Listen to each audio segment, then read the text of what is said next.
కూటమి ప్రభుత్వంతో అమరావతి అభివృద్ధి పరుగు పెడుతోంది. జగన్ రెడ్డి హయాంలో నిర్వీర్యమైన రాష్ట్ర రాజధాని ఊపిరి పీల్చుకుంటోంది. ప్రతిష్టాత్మక హ్యాపీనెస్ట్ ప్రాజెక్టు పట్టాలెక్కబోతోంది.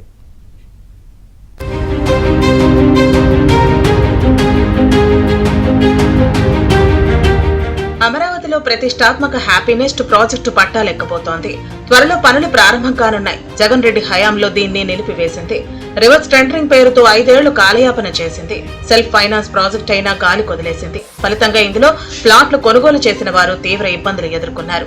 కూటమి ప్రభుత్వ రాకతో ప్రాజెక్టుకు ఊపిరి పోసింది. టెండర్లు పిలిచింది. 930 కోట్లతో ఎన్సీసీ దక్కించుకుంది.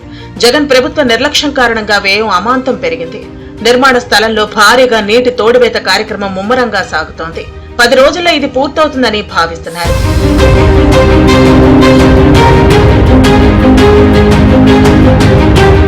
ఒప్పందం ప్రకారం అన్ని రకాల సదుపాయాలను కల్పించి డిసెంబర్ 2021 నాటికి స్వాధీనం చేయాల్సి ఉంది. జగన్ రెడ్డి ప్రభుత్వం రాగానే గుత్త సంస్థతో ఒప్పందం రద్దయింది.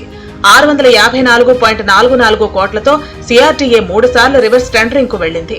అయినా గుత్తేదారులు ఆసక్తి చూపించలేదు. జాప్యానికి గాను పరిహారాన్ని వడ్డీతో సహా చెల్లించాలని పలువురు కొనుగోలుదారులు రెరాను ఆశ్రయిస్తున్నారు. ప్రాజెక్టు పూర్తయి స్వాధీనం చేసే వరకు ఉన్న కాలానికి ఇది వర్తింపజేయాలని దాదాపు 60 మంది వరకు రెరాను ఆశ్రయించారు.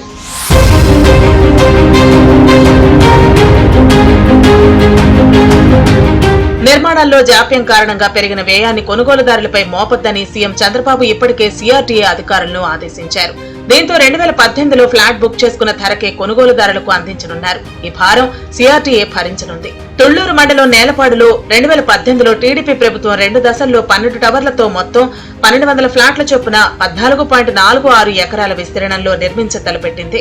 12 బ్లాకుల్లో బేస్మెంట్, పోడియం, కింది అంతస్తుతో పాటు 18 ఫ్లోర్లను మొత్తం 20.89 లక్షల చదరపు అడుగుల విస్తీర్ణంలో నిర్మించాలన్నది ప్రణాళిక. 714 కోట్ల ప్రాజెక్టును షాపూర్చి పల్లోంచి సంస్థ దక్కించుకుంది. ఫ్లాట్లను కొనేందుకు పెద్ద సంఖ్యలో ఆసక్తి చూపించారు. 1187 మంది బుక్ చేసుకున్నారు.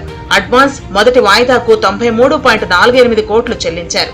కేవలం తవ్వకాలు, పైల్స్ పరీక్ష జరిగి పనులు ఆగిపోయాయి. ప్రభుత్వం మారటంతో 2018 మే నుంచి పనులు ఆగిపోయాయి.